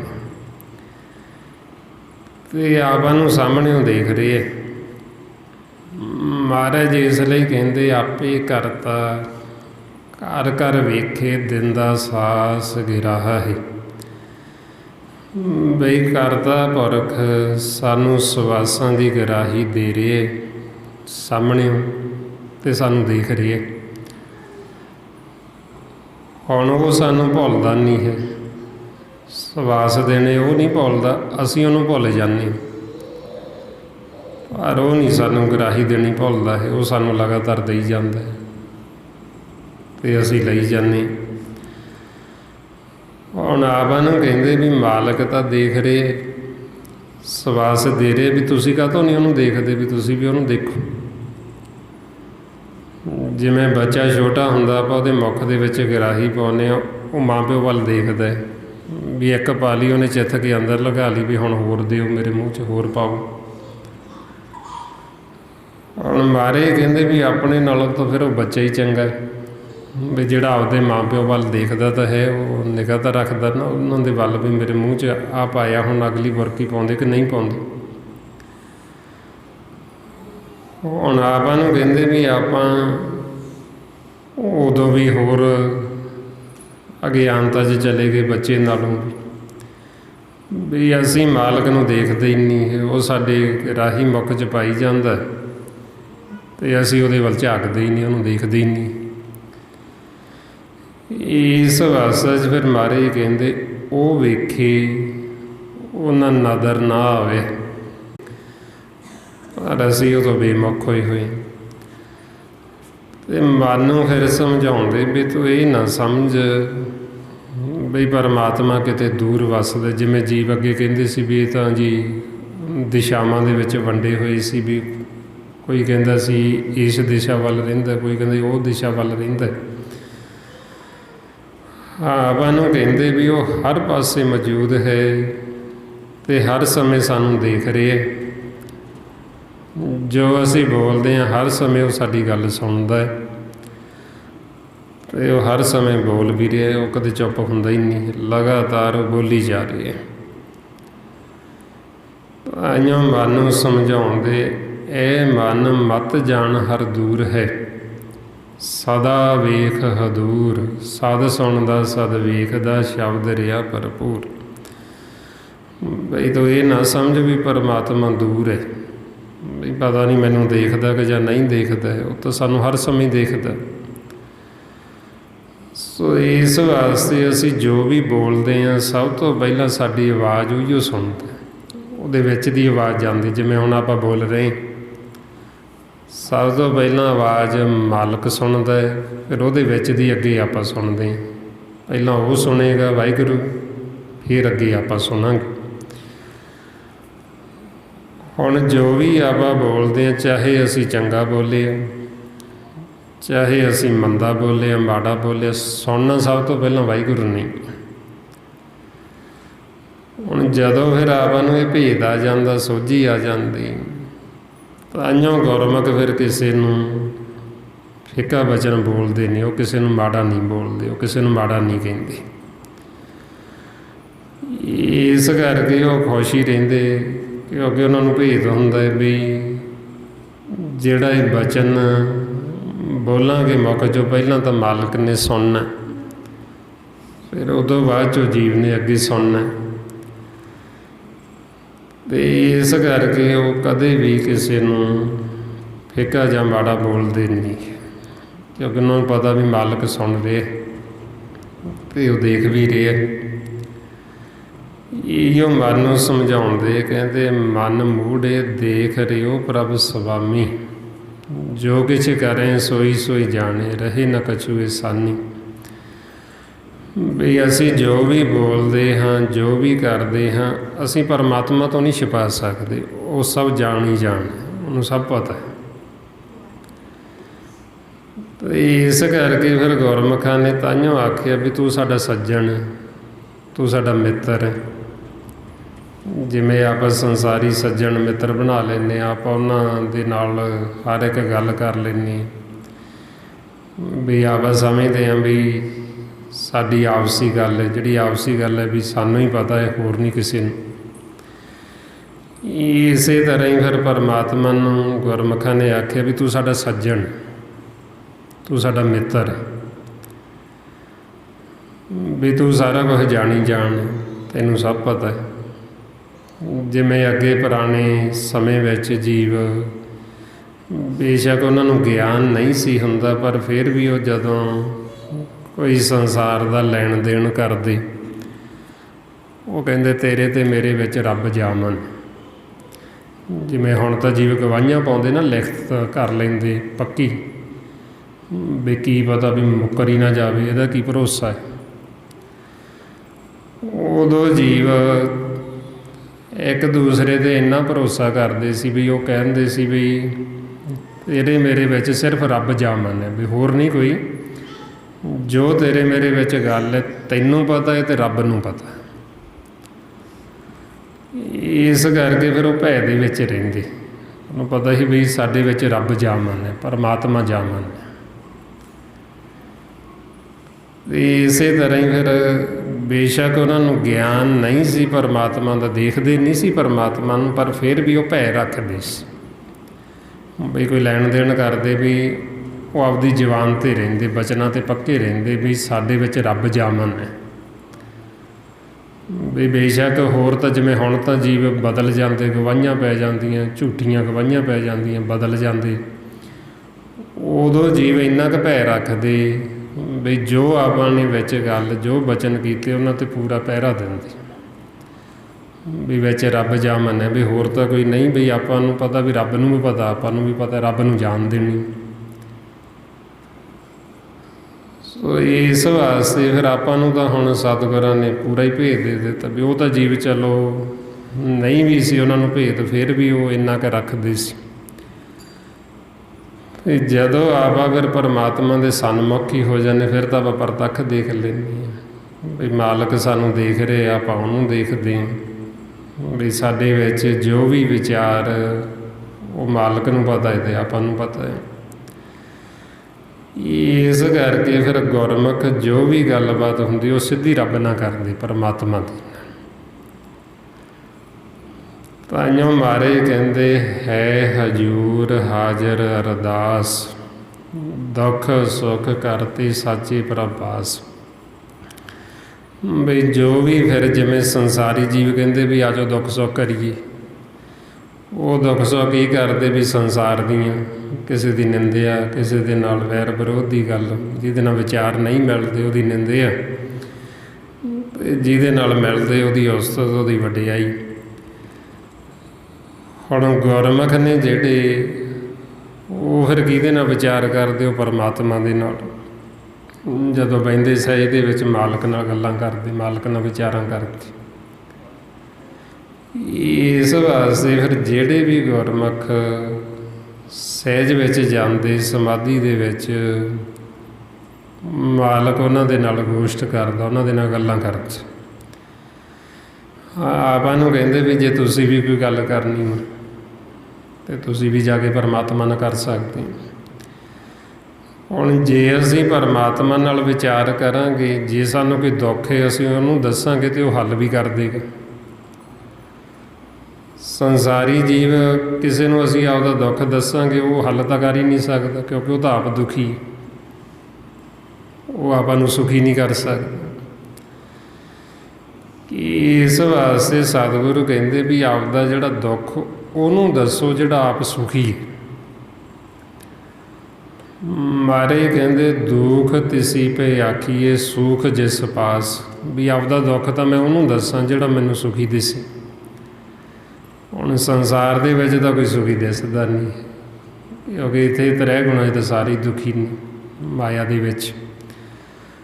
ਸੁਖੀ ਪਰਮਾਤਮਾ ਨਿਰੰਕਾਰ ਵਾਹਿਗੁਰੂ, ਤੇ ਜਾਂ ਉਹ ਗੁਰਮੁਖ ਸੁਖੀ ਨੇ ਜਿਹੜੇ ਮਾਲਕ ਨੂੰ ਮਿਲ ਗਏ, ਜਿਹੜੇ ਘਰ ਚਲੇ ਗਏ ਉਹ ਸੁਖੀ ਨੇ, ਜਿਨ੍ਹਾਂ ਨੂੰ ਗੁਰਬਾਣੀ 'ਚ ਫਿਰ ਸੰਤ ਸਾਧੂ ਭਗਤ ਗੁਰਮੁਖ ਬ੍ਰਹਮ ਗਿਆਨੀ ਗੁਰਸਿੱਖ ਇਹਦੇ 'ਚ ਵੀ ਜਿਨ੍ਹਾਂ ਦਾ ਮਿਲਾਪ ਹੋ ਗਿਆ ਉਹ ਸੁਖੀ ਨੇ। ਅਤੇ ਇਸ ਕਰਕੇ ਉਹ ਫਿਰ ਆਪਣਾ ਜਿਹੜਾ ਦੁੱਖ ਸੁੱਖ ਉਹ ਮਾਲਕ ਨੂੰ ਹੀ ਦੱਸਦੇ, ਪਰਮਾਤਮਾ ਨੂੰ। ਜਦੋਂ ਉਹਦੇ ਕੋਲ ਜਾਂਦੇ ਉਹਦੇ ਨਾਲ ਬੈਠ ਕੇ ਵਿਚਾਰਾਂ ਕਰਦੇ। ਕਿੱਥੇ ਵਿਚਾਰਾਂ ਹੁੰਦੀਆਂ? ਮਹਾਰਾਜ ਕਹਿੰਦੇ ਸੁਨ ਸਮਾਧ ਗੁਫਾ ਤੇ ਆਸਣ, ਕੇਵਲ ਬ੍ਰਹਮ ਪੂਰਨ ਤੈ ਵਾਸਣ, ਭਗਤ ਸੰਗ ਪ੍ਰਭ ਗੋਸ਼ਟ ਕਰਤ। ਵੀ ਭਗਤਾਂ ਦੇ ਨਾਲ ਮਾਲਕ ਗੋਸ਼ਟੀ ਕਰਦਾ, ਵੀ ਵਿਚਾਰ ਕਰਦਾ। ਜਿਹੜੇ ਗੁਰਮੁਖ ਜਾਂਦੇ ਉਹ ਕਰ ਲੈਂਦੇ ਵਿਚਾਰ। ਅਤੇ ਆਪਾਂ ਨੂੰ ਕਹਿੰਦੇ ਵੀ ਤੁਸੀਂ ਵੀ ਕਰਨੀ ਚਾਹੁੰਦੇ ਹੋ ਅਤੇ ਸਾਡੇ ਅੰਦਰ ਵੀ ਬੈਠੇ ਸਹਿਜ ਗੁਫਾ ਦੇ ਵਿੱਚ ਤੁਸੀਂ ਵੀ ਜਾ ਕੇ ਕਰ ਲਓ। ਜਿਵੇਂ ਗੁਰੂ ਨਾਨਕ ਪਾਤਸ਼ਾਹ ਨੂੰ ਗੁਰਸਿੱਖ ਪੁੱਛਣ ਲੱਗੇ ਵੀ ਜਦੋਂ ਤੁਸੀਂ ਮਹਿਲ ਵਿੱਚ ਜਾਂਦੇ ਹੋ ਤੁਸੀਂ ਉੱਥੇ ਰੱਬ ਨਾਲ ਕੀ ਗੱਲਾਂ ਕਰਦੇ ਹੋ? ਪਰਮਾਤਮਾ ਦੇ ਨਾਲ। ਤੁਸੀਂ ਉਹਨਾਂ ਦੇ ਵਿੱਚੋਂ ਸਾਨੂੰ ਵੀ ਕੋਈ ਗੱਲ ਸੁਣਾਓ। ਗੁਰੂ ਨਾਨਕ ਦੇਵ ਜੀ ਮਹਾਰਾਜ ਉਹਨਾਂ ਨੂੰ ਕਹਿਣ ਲੱਗੇ ਵੀ ਜਿਹੜੀ ਵਿਚਾਰ ਅਸੀਂ ਕਰਦੇ ਹਾਂ ਉਹ ਸਾਡੀ ਆਪਸੀ, ਜਿਵੇਂ ਮਾਤਾ ਪਿਤਾ ਹੈ, ਦੋਸਤ ਮਿੱਤਰ ਹੈ, ਸੱਜਣ ਹੈ, ਵੀ ਜਿਹੜੀ ਗੱਲ ਸਾਡੀ ਆਪਸ ਵਿੱਚ ਉਹ ਸਾਡੇ ਵਿੱਚ ਹੀ, ਕਿਸੇ ਹੋਰ ਦੇ ਵਿੱਚ ਨਹੀਂ। ਤੁਹਾਨੂੰ ਘਰ ਨੂੰ ਜਾਣ ਦਾ ਰਾਹ ਦੱਸ ਦਿੰਦੇ, ਤੁਸੀਂ ਆਪ ਮਹਿਲ ਵਿੱਚ ਜਾਓ ਅਤੇ ਤੁਸੀਂ ਆਪ ਗੱਲ ਕਰ ਲਿਓ। ਜੇ ਤੁਸੀਂ ਕੁਛ ਪੁੱਛਣਾ ਚਾਹੁੰਦੇ ਹੋ, ਤੁਹਾਡੇ ਮਨ ਦੇ ਵਿੱਚ ਕੋਈ ਐਸੀ ਗੱਲ ਹੈ, ਤੁਸੀਂ ਆਪ ਗੱਲ ਕਰਿਓ, ਜਾ ਕੇ ਤੁਸੀਂ ਆਪ ਪੁੱਛਿਓ। ਵੀ ਜਿਹੜੀਆਂ ਸਾਡੀਆਂ ਗੱਲਾਂ ਉਹ ਆਪਸ ਵਿੱਚ ਸਾਡੀਆਂ ਨੇ, ਮਾਲਕ ਦੇ ਵਿੱਚ ਅਤੇ ਸਾਡੇ ਵਿੱਚ ਨੇ। ਇਹਨੂੰ ਗੂਝ ਕਥਾ ਕਹਿੰਦੇ ਗੁਰਬਾਣੀ 'ਚ। ਵੀ ਜਿਹੜੀ ਵਿਚਾਰ ਆਪਣੇ ਨਾਲ ਮਾਲਕ ਮਹਿਲ ਦੇ ਵਿੱਚ ਕਰਦੇ ਉਹਨੂੰ ਕਹਿੰਦੇ ਗੂਝ ਕਥਾ, ਗੁੱਝੇ ਭੇਤ। ਬਈ ਜਿਵੇਂ ਸੰਸਾਰ 'ਚ ਵੀ ਆਪਾਂ ਦੇਖਦੇ ਮਾਂ ਪਿਓ ਇੱਕ ਘਰ ਦੇ ਵਿੱਚ ਕਈ ਗੱਲਾਂ ਕਰਦੇ ਆਪਸ ਵਿੱਚ ਪਰਿਵਾਰ ਦੀਆਂ, ਉਹ ਬੱਚੇ ਵੀ ਹੁੰਦੇ, ਉਹ ਬੱਚੇ ਵੀ ਸੁਣ ਲੈਂਦੇ। ਉਹ ਫਿਰ ਬੱਚਿਆਂ ਨੂੰ ਕਹਿ ਦਿੰਦੇ ਵੀ ਹੁਣ ਤੁਸੀਂ ਸੁਣ ਤਾਂ ਲਈ, ਬਾਹਰ ਜਾ ਕੇ ਨਹੀਂ ਗੱਲ ਕਰਨੀ, ਆਪਣੇ ਘਰ ਦੀ ਗੱਲ ਹੈ, ਹੋਰ ਨਹੀਂ ਕਿਸੇ ਨੂੰ ਦੱਸਣਾ। ਹੁਣ ਇਸੇ ਤਰ੍ਹਾਂ ਹੀ ਆਪਣੇ ਮਾਤਾ ਪਿਤਾ ਦਾ ਘਰ ਹੈ। ਜਦੋਂ ਆਪਾਂ ਵੀ ਉਹ ਘਰ 'ਚ ਵੱਸਦੇ ਹਾਂ ਅਤੇ ਪਿਤਾ ਵੀ ਘਰ 'ਚ ਵੱਸਦਾ ਹੈ, ਅਤੇ ਉੱਥੇ ਫਿਰ ਉਹ ਵਿਚਾਰਾਂ ਹੁੰਦੀਆਂ। ਅਤੇ ਉਹ ਜਦੋਂ ਵਿਚਾਰਾਂ ਹੁੰਦੀਆਂ ਉਹਨੂੰ ਫਿਰ ਕਹਿੰਦੇ ਗੂਝ ਕਥਾ, ਗੁੱਝੇ ਭੇਤ। ਵੀ ਉਹ ਜਿਹੜੀ ਵਿਚਾਰ ਸਾਡੀ ਮਾਲਕ ਨਾਲ ਉਹ ਨਹੀਂ ਆਪਾਂ ਕਿਸੇ ਨੂੰ ਦੱਸਣੀ ਹੁੰਦੀ, ਉਹ ਆਪਣੇ ਵਿੱਚ ਹੈ ਅਤੇ ਪਰਮਾਤਮਾ ਦੇ ਵਿੱਚ ਹੈ ਬਸ। ਅਤੇ ਜਿਹੜਾ ਪਰਮਾਤਮਾ ਨੂੰ ਮਿਲਾਪ ਦਾ ਰਸਤਾ ਉਹ ਸਭ ਨੂੰ ਦੱਸਣਾ। ਬਈ ਅਸੀਂ ਦੱਸੀ ਜਾਣਾ ਵੀ ਤੁਸੀਂ ਵੀ ਮਿਲੋ ਪਰਮਾਤਮਾ ਨੂੰ, ਅਤੇ ਜੇ ਕੋਈ ਗੱਲ ਕਰਨੀ ਤੁਸੀਂ ਵੀ ਜਾ ਕੇ ਉਹ ਮਹਿਲ ਦੇ ਵਿੱਚ ਕਰ ਲਓ। ਤਾਂਹੀਓ ਗੁਰੂ ਨਾਨਕ ਪਾਤਸ਼ਾਹ ਨੂੰ ਜਦੋਂ ਗੁਰਸਿੱਖਾਂ ਨੇ ਪੁੱਛਿਆ ਅਤੇ ਉਹਨਾਂ ਨੇ ਫਿਰ ਦੱਸਿਆ ਵੀ ਇਹ ਸਾਡੀ ਆਪਸੀ ਗੱਲ ਹੈ, ਤੁਹਾਨੂੰ ਰਾਹ ਦੱਸਦੇ ਹਾਂ, ਤੁਸੀਂ ਆਪ ਜਾਓ ਮਹਿਲ ਦੇ ਵਿੱਚ, ਤੁਸੀਂ ਆਪ ਗੱਲ ਕਰਿਓ ਜੇ ਕੋਈ ਪੁੱਛਣੀ ਹੈ ਤਾਂ ਗੱਲ। ਮਾਰੇ ਫਰਮਾਉਂਦੇ ਜਾ ਕੋ ਭੀਤਰ ਮਹਿਲ ਬੁਲਾਵੇ, ਪੁੱਛੋ ਬਾਤ ਨਰੰਤੀ। ਵੀ ਜਦੋਂ ਤੁਹਾਨੂੰ ਮਹਿਲ 'ਚ ਬੁਲਾਏਗਾ ਨਾ, ਤੁਸੀਂ ਜੋ ਮਰਜ਼ੀ ਪੁੱਛ ਲਿਓ ਉਹਨਾਂ ਤੋਂ, ਜੋ ਵੀ ਤੁਸੀਂ ਗੱਲ ਕਰਨੀ, ਜੋ ਵੀ ਪੁੱਛਣਾ ਚਾਹੁੰਦੇ, ਜੋ ਮਰਜ਼ੀ ਪੁੱਛੋ। ਪਰ ਜਿਹੜੀ ਸਾਡੀ ਵਿਚਾਰ ਹੈ ਉਹ ਸਾਡੀ ਆਪਸੀ ਹੈ। ਤਾਂਹੀਓ ਭਗਤਾਂ ਨੇ ਵੀ ਆਖਿਆ, ਕਹਿੰਦੇ ਵੀ ਜਿਹੜੇ ਮਾਲਕ ਦੇ ਨਾਲ ਰਹਿੰਦੇ ਫਿਰ ਮਹਿਲ ਦੇ ਵਿੱਚ ਜਿਹੜੀਆਂ ਵਿਚਾਰਾਂ ਹੁੰਦੀਆਂ ਉਹਦਾ ਭੇਦ ਨਹੀਂ ਦਿੰਦੇ। ਫਰੀਦਾ ਰਹਿਣ ਨਜ਼ਦੀਕ ਖੁਦਾਏ ਦੇ, ਭੇਦ ਨਾ ਕਿਸੇ ਦੇਣ। ਵੀ ਜਿਹੜੇ ਖੁਦਾ ਦੇ ਨਾਲ ਰਹਿੰਦੇ ਨਾ, ਜਿਹੜੀਆਂ ਉਹਦੇ ਨਾਲ ਗੱਲਾਂ ਕਰਦੇ, ਉਹਦਾ ਭੇਦ ਨਹੀਂ ਦਿੰਦੇ ਵੀ ਸਾਡੀ ਆਪਸ ਵਿੱਚ ਕੀ ਗੱਲ ਹੁੰਦੀ ਹੈ, ਕੀ ਵਿਚਾਰਾਂ ਕਰਦੇ ਹਾਂ। ਸਿਰਫ ਉਹਨਾਂ ਨੇ ਸਾਨੂੰ ਮਿਲਾਪ ਦਾ ਰਸਤਾ ਦੱਸੀ ਜਾਣਾ ਵੀ ਤੁਸੀਂ ਵੀ ਮਹਿਲ ਵਿੱਚ ਜਾਓ, ਤੁਸੀਂ ਵੀ ਘਰ ਜਾਓ, ਤੁਸੀਂ ਆਪ ਵਿਚਾਰਾਂ ਕਰਿਓ। ਜੇ ਤੁਸੀਂ ਕੋਈ ਗੱਲ ਪੁੱਛਣੀ ਤੁਸੀਂ ਆਪ ਪੁੱਛਿਓ ਉਹਨਾਂ ਤੋਂ, ਕਿਉਂਕਿ ਸਾਡਾ ਵੀ ਮਾਤਾ ਪਿਤਾ ਹੈ, ਤੁਹਾਡਾ ਵੀ ਮਾਤਾ ਪਿਤਾ ਹੈ। ਇਸ ਵਾਸਤੇ ਫਿਰ ਆਪਾਂ ਨੂੰ ਸਮਝਾਉਂਦੇ ਵੀ ਜਿਹੜੇ ਤਾਂ ਗੁਰਮੁਖ ਉਹ ਤਾਂ ਫਿਰ ਮਾਲਕ ਨਾਲ ਵਿਚਾਰ ਕਰਦੇ, ਉਹਨੂੰ ਅਰਦਾਸ, ਉਹਨੂੰ ਬੇਨਤੀ, ਅਤੇ ਉਹਨੂੰ ਹੀ ਆਪਦਾ ਦੁੱਖ ਸੁੱਖ ਸਾਰਾ ਦੱਸਦੇ। ਅਤੇ ਇਸ ਵਾਸਤੇ ਫਿਰ ਆਪਾਂ ਨੂੰ ਕਹਿੰਦੇ ਵੀ ਤੁਸੀਂ ਵੀ ਜਾਓ ਮਹਿਲ ਦੇ ਵਿੱਚ, ਤੁਸੀਂ ਵੀ ਕਰ ਲਓ, ਜੇ ਕੋਈ ਗੱਲ ਕਰਨੀ, ਵਿਚਾਰ ਕਰਨੀ ਹੈ, ਜੇ ਕੋਈ ਪੁੱਛਣਾ ਤੁਸੀਂ ਵੀ ਪੁੱਛ ਲਿਓ ਜਾ ਕੇ। ਹੁਣ ਇਸ ਵਾਸਤੇ ਫਿਰ ਆਪਾਂ ਜਾਵਾਂਗੇ ਜੀ ਅਤੇ ਫਿਰ ਵਿਚਾਰ ਕਰ ਲਾਂਗੇ। ਜੇ ਹੁਣ ਅਸੀਂ ਘਰ ਜਾਵਾਂਗੇ ਨਹੀਂ, ਮਾਲਕ ਤਾਂ ਘਰ ਦੇ ਵਿੱਚ ਬੈਠੇ ਹੀ ਨੇ, ਉਹ ਤਾਂ ਇੰਤਜ਼ਾਰ ਕਰ ਰਹੇ ਵੀ ਤੁਸੀਂ ਆਵੋ ਘਰੇ। ਉਹ ਤਾਂ ਸਾਨੂੰ ਆਵਾਜ਼ਾਂ ਮਾਰਦੇ ਵੀ ਤੁਸੀਂ ਪਰਦੇਸ ਗਏ ਹੋ, ਘਰੇ ਵਾਪਸ ਮੁੜੋ। ਮਨ ਪਰਦੇਸੀ ਵੇ ਪਿਆਰੇ ਆਓ ਘਰੇ, ਵੀ ਤੁਸੀਂ ਘਰ ਆਵੋ। ਘਰ ਦੇ ਵਿੱਚ ਤੁਹਾਡੇ ਵਾਸਤੇ ਇੰਨੀਆਂ ਸੁੱਖ ਸਹੂਲਤਾਂ ਰੱਖੀਆਂ, ਇੰਨਾ ਆਨੰਦ ਹੈ। ਤੁਸੀਂ ਘਰ ਦੇ ਵਿੱਚ ਆ ਕੇ ਉਹ ਆਨੰਦ ਲਵੋ, ਉਹ ਸੁੱਖ ਲਵੋ। ਤੁਹਾਡੇ ਕਾਰਜ ਸਾਰੇ ਮੈਂ ਆਪ ਕਰ ਦਾਂਗਾ। ਜਿਵੇਂ ਹੁਣ ਸੰਸਾਰ ਦੇ ਵਿੱਚ ਦੇਖੋ ਜੀਵ ਕਿੰਨਾ ਦੁਖੀ ਹੋ ਰਹੇ, ਇੰਨਾ ਦੁਖੀ ਹੋ ਰਹੇ ਅਤੇ ਦੁਖੀ ਵੀ ਹੋਈ ਜਾਂਦੇ, ਅਤੇ ਮਹਾਰਾਜ ਕਹਿੰਦੇ ਵੀ ਦੁਖੀ ਨਾ ਹੋਵੋ, ਤੁਸੀਂ ਘਰੇ ਆ ਜਾਓ, ਤੁਹਾਡੇ ਕਾਰਜ ਸਾਰੇ ਮੈਂ ਆਪ ਕਰ ਦੂੰ। ਤੁਸੀਂ ਘਰੇ ਆ ਕੇ ਬੈਠੋ, ਸੁੱਖ ਲਵੋ, ਆਨੰਦ ਲਵੋ। ਉਹ ਸਾਡਾ ਅਸਲੀ ਮਾਤਾ ਪਿਤਾ ਹੈ। ਨਹੀਂ ਤਾਂ ਸੰਸਾਰੀ ਕੋਈ ਐਸੇ ਮਾਂ ਪਿਓ ਨਹੀਂ ਹੁੰਦੇ ਜਿਹੜੇ ਆਪਦੇ ਬੱਚੇ ਨੂੰ ਕਹਿਣ ਵੀ ਤੂੰ ਸਾਰੀ ਉਮਰ ਘਰੇ ਬੈਠਾ ਰਹੇ, ਤੇਰੇ ਸਾਰੇ ਕੰਮ ਅਸੀਂ ਕਰੇ ਆਉਂਦੇ ਹਾਂ ਬਾਹਰ ਜਾ ਕੇ, ਤੂੰ ਘਰੇ ਬੈਠ ਕੇ ਸੁੱਖ ਲੈ, ਆਨੰਦ ਲੈ। ਸੰਸਾਰੀ ਮਾਂ ਪਿਓ ਨਹੀਂ ਐਂ ਕਹਿਣਗੇ। ਉਹ ਸਾਡਾ ਅਸਲੀ ਮਾਤਾ ਪਿਤਾ ਵਾਹਿਗੁਰੂ ਨਿਰੰਕਾਰ, ਉਹ ਸਾਨੂੰ ਕਹਿੰਦੇ ਵੀ ਤੁਸੀਂ ਘਰੇ ਬੈਠੋ, ਬਸ ਘਰੇ ਬੈਠ ਕੇ ਤੁਸੀਂ ਸੁੱਖ ਲੈਣਾ, ਆਨੰਦ ਲੈਣਾ। ਤੁਹਾਡੇ ਸਾਰੇ ਕਾਰਜ ਮੈਂ ਖੁਦ ਕਰਾਂਗਾ, ਆਪ ਕਰਾਂਗਾ। ਤੁਹਾਡੀ ਪੈਜ ਵੀ ਰੱਖ ਲਾਂਗਾ, ਤੁਹਾਡੀ ਇੱਜ਼ਤ ਵੀ ਰੱਖ ਲਾਂਗਾ, ਇਹਨਾਂ ਜਮਾਂ ਨੂੰ ਵੀ ਮਾਰ ਦਾਂਗਾ। ਤੂੰ ਬਸ ਘਰੇ ਬੈਠ ਕੇ ਸੁੱਖ ਲੈ, ਆਨੰਦ ਲੈ। ਅਤੇ ਕੀ ਕਹਿੰਦੇ, ਮਨ ਨੂੰ ਥਿਰ ਕਰ ਬੈਸੋ ਹਰ ਜਨ ਪਿਆਰੀ, ਸਤਿਗੁਰ ਤੁਮਰੀ ਕਾਜ ਸਵਾਰੀ, ਦੁਸ਼ਟ ਦੂਤ ਪਰਮੇਸ਼ਰ ਮਾਰੀ, ਜਨ ਕੀ ਪੈਜ ਰਾਖੀ ਕਰਤਾਰੀ। ਹੁਣ ਇਹ ਸਾਡੇ ਮਨ ਨੂੰ ਕਹਿੰਦੇ ਵੀ ਥਿਰ ਘਰ ਬੈਠ। ਹੁਣ ਥਿਰ ਘਰ ਦੇ ਵਿੱਚ ਮਨ ਸਾਡਾ ਫੇਰ ਬਹਿੰਦਾ ਜਦੋਂ ਇਹਨੂੰ ਗਿਆਨ ਹੁੰਦਾ ਥਿਰ ਘਰ ਦਾ। ਜਦ ਤੱਕ ਇਹਨੂੰ ਗਿਆਨ ਨਹੀਂ, ਪੜ੍ਹਨਾ ਵੱਖਰੀ ਗੱਲ ਹੈ, ਪੜ੍ਹੀ ਜਾਏ ਜਿੰਨਾ ਮਰਜ਼ੀ ਜਾਈਏ, ਪੜ੍ਹਨ ਦੇ ਨਾਲ ਥਿਰ ਘਰ ਨਹੀਂ ਬੈਠ ਜਾਣਾ। ਕਿਉਂਕਿ ਜਿਹਨੇ ਥਿਰ ਘਰ ਬੈਠਣਾ ਉਹ ਤਾਂ ਵਿਚਾਰਾਂ 'ਚ ਫੁਰਨਿਆਂ ਦੇ ਵਿੱਚ ਸੁੱਤਾ ਪਿਆ। ਥਿਰ ਘਰ ਦੇ ਵਿੱਚ ਮਨ ਨੇ ਬਹਿਣਾ, ਅਤੇ ਮਨ ਥਿਰ ਘਰ ਦੇ ਵਿੱਚ ਉਦੋਂ ਬਹਿੰਦਾ ਜਦੋਂ ਇਹਨੂੰ ਗਿਆਨ ਹੁੰਦਾ, ਇਹਨੂੰ ਸੋਝੀ ਆਉਂਦੀ ਥਿਰ ਘਰ ਦੀ, ਫਿਰ ਹੀ ਥਿਰ ਘਰ ਦੇ ਵਿੱਚ ਬੈਠ ਜਾਂਦਾ। ਜਦੋਂ ਹੁਣ ਮਾਲਕ ਸਾਡੇ 'ਤੇ ਨਜ਼ਰ ਕਰਦੇ, ਕਿਰਪਾ, ਸਾਨੂੰ ਸਤ ਸੰਗਤ ਮਿਲਾਉਂਦੇ, ਸਤ ਸੰਗਤ 'ਚ ਆ ਕੇ ਸਾਨੂੰ ਨਿੱਜ ਘਰ ਦਾ ਭੇਤ ਆਉਂਦਾ। ਉਦੋਂ ਤਾਂ ਸਾਨੂੰ ਨਿੱਜ ਘਰ ਦਾ ਪਤਾ ਹੀ ਨਹੀਂ। ਜਿਹਨੂੰ ਮਹਾਰਾਜ ਕਹਿੰਦੇ ਨਦਰ ਪ੍ਰਭੂ ਸਤ ਸੰਗਤ ਪਾਈ, ਤਾਂ ਨਿੱਜ ਘਰ ਹੋਆ ਵਾਸਾ। ਵੀ ਜਦੋਂ ਮਾਲਕ ਦੀ ਸਾਡੇ 'ਤੇ ਨਦਰ ਹੋਈ, ਕਿਰਪਾ, ਸਾਨੂੰ ਸਤ ਸੰਗਤ ਮਿਲੀ। ਸਤ ਸੰਗਤ 'ਚ ਆ ਕੇ ਸਾਨੂੰ ਪਤਾ ਆ ਲੱਗਿਆ ਥਿਰ ਘਰ ਦਾ, ਵੀ ਉਹ ਥਿਰ ਘਰ ਹੈ ਕਿੱਥੇ ਆ, ਉਹਦੇ ਵਿੱਚ ਬਹਿਣਾ ਅਸੀਂ ਕਿਵੇਂ। ਹੁਣ ਜਿਹੜਾ ਜੀਵ ਸਤ ਸੰਗਤ ਨਹੀਂ ਕਰਦਾ, ਚਾਹੇ ਉਹਨੂੰ ਪੜ੍ਹਦੇ ਨੂੰ ਸਾਰੀ ਉਮਰ ਹੋ ਗਈ, ਤੁਸੀਂ ਉਹਨੂੰ ਪੁੱਛ ਲਓ ਵੀ ਇਹ ਜਿਹੜਾ ਤੁਸੀਂ ਸ਼ਬਦ ਪੜ੍ਹਦੇ ਹੋ ਥਿਰ ਘਰ ਬੈਸੋ ਸਤਿਗੁਰ ਪਿਆਰੇ, ਬਈ ਉਹ ਥਿਰ ਘਰ ਹੈ ਕਿੱਥੇ ਹੈ। ਉਹ ਥਿਰ ਘਰ ਦੀ ਕੋਈ ਗੱਲ ਸੁਣਾਓ ਵੀ ਉਹ ਥਿਰ ਘਰ ਦੇ ਵਿੱਚ ਐਸਾ ਕੀ ਹੈ ਜਿੱਥੇ ਬੈਠਣ ਦੇ ਨਾਲ ਸਾਡੇ ਕਾਰਜ ਸਾਰੇ ਸਤਿਗੁਰੂ ਆਪ ਕਰ ਦਿੰਦੇ।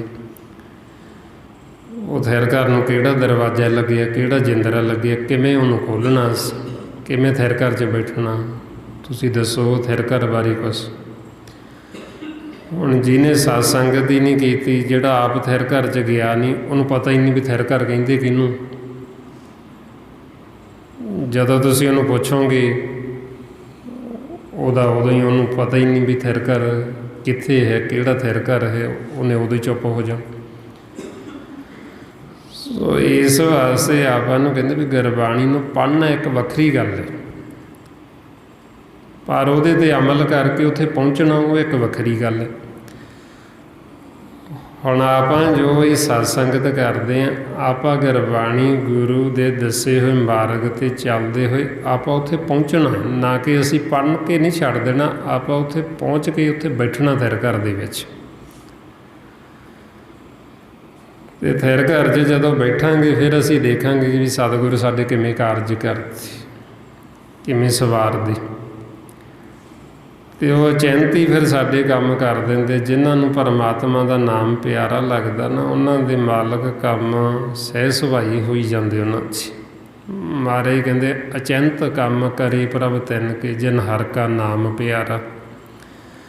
ਵੀ ਜਿਨ੍ਹਾਂ ਨੂੰ ਮਾਲਕ ਦਾ ਨਾਮ ਪਿਆਰਾ ਹੈ ਉਹਨਾਂ ਦੇ ਅਚਿੰਤ ਹੀ ਕੰਮ ਹੋਈ ਜਾਂਦੇ, ਸਹਿ ਸੁਭਾਈ ਉਹਨਾਂ ਦੇ ਕੰਮ ਦੇ ਵਿੱਚ ਕੋਈ ਰੁਕਾਵਟ, ਕੋਈ ਵਿਘਨ ਪੈਂਦਾ ਹੀ ਨਹੀਂ। ਤਾਂ ਕਰਕੇ ਫਿਰ ਆਪਾਂ ਨੂੰ ਕਹਿੰਦੇ ਵੀ ਕਿਉਂ ਨਹੀਂ ਪੈਂਦਾ, ਕਿਉਂਕਿ ਉਹ ਥਿਰ ਘਰ ਬੈਠ ਜਾਂਦੇ। ਗੁਰਮੁਖ ਥਿਰ ਘਰ ਬੈਠੇ ਅਤੇ ਉਹ ਮਾਲਕ ਆਪ ਹੀ ਸਵਾਰੀ ਜਾ ਰਹੇ, ਆਪ ਹੀ ਕਰੀ ਜਾ ਰਹੇ ਉਹਨਾਂ 'ਚ।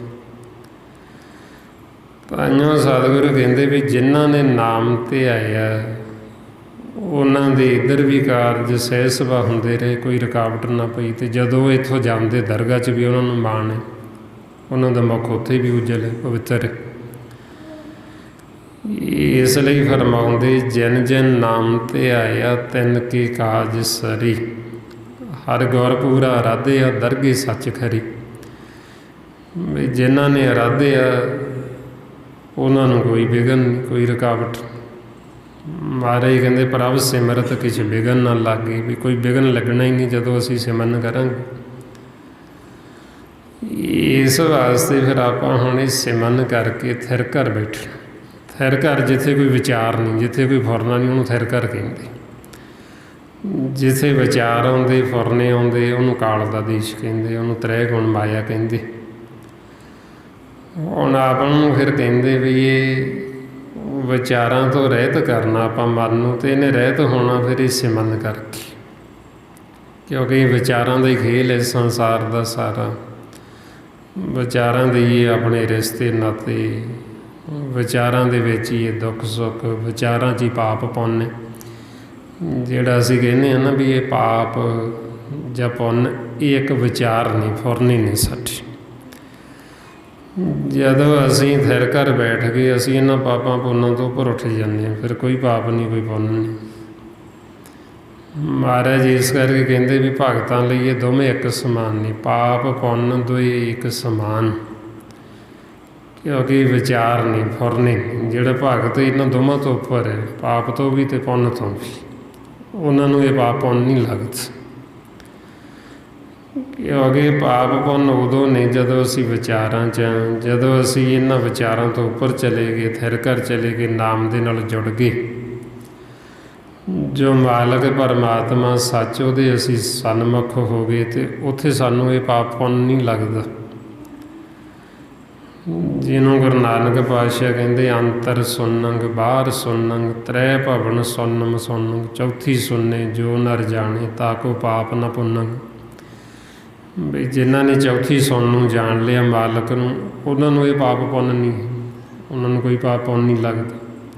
ਉੱਪਰ ਉੱਠ ਕੇ ਪਾਪਾਂ ਪੁੰਨਾਂ 'ਚ। ਇਸ ਵਾਸਤੇ ਫਿਰ ਆਪਾਂ ਨੂੰ ਕਹਿੰਦੇ ਵੀ ਇਹ ਇੱਕ ਵਿਚਾਰ ਹੈ, ਪਾਪ ਇੱਕ ਵਿਚਾਰ ਹੈ।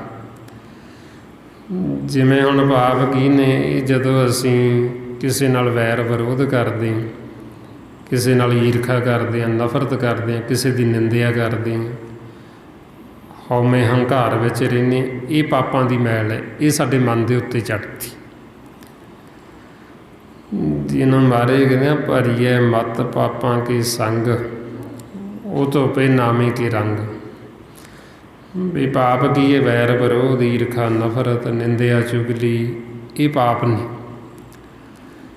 ਅਤੇ ਇਹਨਾਂ ਪਾਪਾਂ ਦੀ ਮੈਲ ਮਨ ਦੇ ਉੱਤੇ ਚੜ੍ਹ ਜਾਂਦੀ ਅਤੇ ਮਨ ਮੈਲਾ ਹੋ ਜਾਂਦਾ। ਅਤੇ ਹੁਣ ਮਨ ਨੇ ਸ਼ੁੱਧ ਕਿਵੇਂ ਹੋਣਾ? ਜਦੋਂ ਨਾਮ ਦੇ ਨਾਲ ਜੁੜ ਗਏ ਅਤੇ ਮਨ ਨੇ ਪਵਿੱਤਰ ਹੋ ਜਾਣਾ, ਮਨ ਨੇ ਸ਼ੁੱਧ ਹੋ ਜਾਣਾ, ਮਨ ਨੇ ਨਿਰਮਲ ਹੋ ਜਾਣਾ।